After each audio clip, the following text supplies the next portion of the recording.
Robert Mitchell stood in the doorway of his daughter's nursery, frozen by what he saw. There, on the hardwood floor beside little Emma's crib, lay Grace Sullivan, his daughter's nanny, curled up on a thin blanket, using her folded jacket as a pillow. The soft glow of the nightlight illuminated her peaceful face. She was still wearing her day clothes, and one hand rested gently near the crib's wooden bars, as if she'd been watching over Emma even in sleep. Robert's first instinct was confusion. Grace had a perfectly good room down the hall. A comfortable bed, privacy, everything she could need. Why on earth was she sleeping here on the cold floor? He quietly backed away, not wanting to wake her. But sleep wouldn't come to him that night. He sat in his study, thinking. Robert had hired Grace 6 months ago, shortly after his wife, Catherine, passed away from cancer. The grief had been overwhelming. At 42, he suddenly found himself a single father to a 6-month-old baby girl. His company demanded constant attention. Board meetings, investor calls, decisions that affected hundreds of employees. He'd interviewed 17 nannies before meeting Grace. She was 28, with kind hazel eyes and a gentleness that reminded him, somehow, of his late grandmother. She didn't have the fanciest credentials, but when she held Emma for the first time, his daughter had stopped crying and nestled into her arms. That was enough for Robert. Grace had been wonderful. Emma adored her. The house felt warmer with her in it.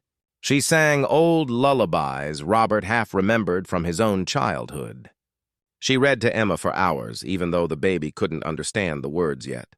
She made the loneliest house in the neighborhood feel like a home again, but Robert had kept his distance. He was her employer, nothing more. He worked late, came home exhausted, kissed his daughter goodnight, and retreated to his study or bedroom. Now, staring at the empty fireplace in his study, he wondered what he'd missed. The next morning, Robert came down to breakfast earlier than usual. Grace was in the kitchen, Emma on her hip, humming while she prepared a bottle. She looked tired, but she smiled when she saw him. "Good morning, Mr. Mitchell. Coffee's fresh." "Thank you, Grace." He poured himself a cup, watching as she settled Emma into her high chair. I wanted to ask you something." She looked up, those gentle eyes meeting his. "Of course. Last night I checked on Emma, and I found you sleeping on the floor of her room." Grace's cheeks flushed pink. "Oh, I'm sorry. I didn't mean to. I know that probably looked strange. You don't need to apologize. I just want to understand. Is there something wrong with your room? Your bed? No. Everything's perfect." She busied herself with Emma's breakfast, not quite meeting his eyes. "It's just..." Emma had been fussy the night before, crying on and off. I thought maybe she was coming down with something, or teething, or just missing her mother. Babies can sense these things, you know. Robert's throat tightened. "I wanted to be close by in case she needed me during the night," Grace continued softly. "I didn't want her to cry alone, even for a minute. So I brought a blanket." "I know it probably seems silly." "It doesn't seem silly at all," Robert interrupted. His voice was rougher than he intended. "It seems like the kindest thing anyone's done for my daughter since her mother died." Grace's eyes glistened. "She's a beautiful little girl, Mr. Mitchell. She deserves to know she's loved and safe, always." That conversation changed something in Robert. He started coming home earlier. He'd find Grace in the garden with Emma, showing her flowers and letting her touch the soft petals. Or in the living room, reading picture books with exaggerated voices that made Emma gurgle with delight. He began to see what he'd been too numb with grief to notice. Grace wasn't just doing a job. She loved his daughter. One evening, about a week after finding Grace on the floor, Robert made a decision. He knocked on her bedroom door after Emma was asleep. "Grace, could we talk for a moment?" She opened the door looking concerned. "Is everything all right? Is it Emma?" "Emma's fine. This is about you." He gestured toward the sitting room. "Please." They sat across from each other, and Robert felt suddenly nervous. He'd negotiated million-dollar deals without breaking a sweat, but this conversation felt more important than any of them. "I've been thinking about what you did," he began, sleeping on the floor to be near Emma, "and it made me realize something. You've been sacrificing your own comfort, your own rest to care for my daughter. You do it without complaint, without asking for anything extra. She's worth it, Grace said simply. I know she is. But so are you. Robert leaned forward. Grace, I'm increasing your salary significantly, and I'm having the room next to the nursery converted into a proper suite for you. It's closer to Emma, with its own bathroom and sitting area. You shouldn't have to sleep on the floor when you want to be near her. Grace's hand flew to her mouth. Mr. Mitchell, that's too much. It's not enough, he said firmly. You've given my daughter something I couldn't. A sense that someone's always there. Always watching over her with love. That's priceless. Tears spilled down Grace's cheeks. Thank you, she whispered. Thank you so much. The months that followed were the happiest Robert could remember since Catherine's death. The new suite was completed, painted in soft cream with a window overlooking the garden. Grace could hear Emma through the adjoining door, but she had her own space, too. Her own small haven. Robert found himself seeking out Grace's company more often. At first, it was just to talk about Emma. Then they'd share coffee in the mornings, discussing everything from books to childhood memories. She told him about growing up in a small town in Virginia, about her mother who'd been a nurse, about the values of kindness and service she'd been raised with.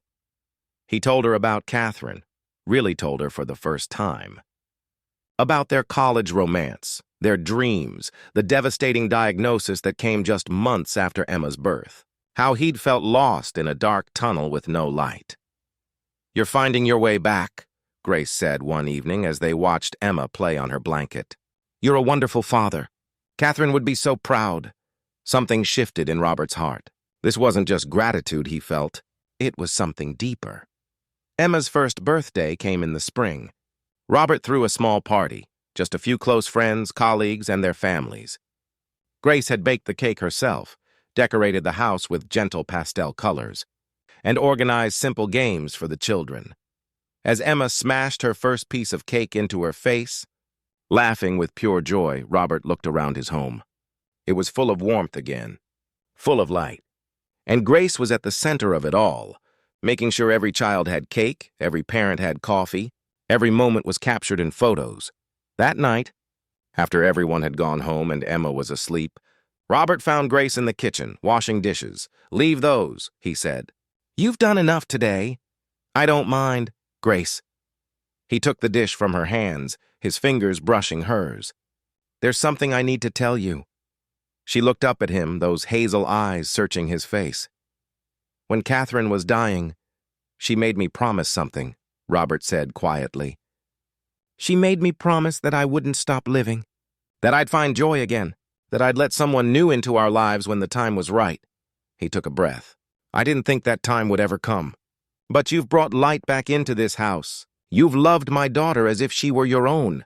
And somewhere along the way, I fell in love with you. Grace's breath caught. I'm not asking you to feel the same way, Robert continued quickly. I just needed you to know. You're not just Emma's nanny. You're family. And if you ever wanted to be more than that, if you could see us as more than just your employer and his child, I would be the luckiest man in the world. For a long moment, Grace was silent. Then she smiled, that beautiful, gentle smile that had first made him hire her. I've loved Emma from the first moment I held her, she said softly. And I've loved you, Robert, almost as long. I just never dreamed you could feel the same way. He pulled her close, and she rested her head against his chest, listening to his heartbeat. They were married the following year in a simple ceremony in the garden where Grace had first shown Emma the flowers. Emma, now 2 years old, was the flower girl, scattering petals with determined concentration while guests laughed with delight. Robert often thought back to that night when he'd found Grace sleeping on the nursery floor, how a simple act of kindness had opened his eyes to what was right in front of him, someone who loved without expecting anything in return. Someone who understood that the greatest luxury wasn't silk sheets or comfortable beds, but the peace of knowing someone you love is safe and cared for. Grace never had to sleep on the floor again. But sometimes, when Emma had a nightmare or wasn't feeling well, they'd both go to her room together. They'd sit beside her bed holding hands in the darkness, keeping watch over the little girl who had brought them together. And Robert understood, finally, what Catherine had meant about letting Joy back into his life. It wasn't about forgetting her or replacing her. It was about honoring her by choosing love, by opening his heart to the possibility that after great sorrow, great happiness could come again, all because a kind young woman had loved his daughter enough to sleep on a cold floor, just to make sure she never felt alone. That kind of love, Robert learned, was the truest kind of all.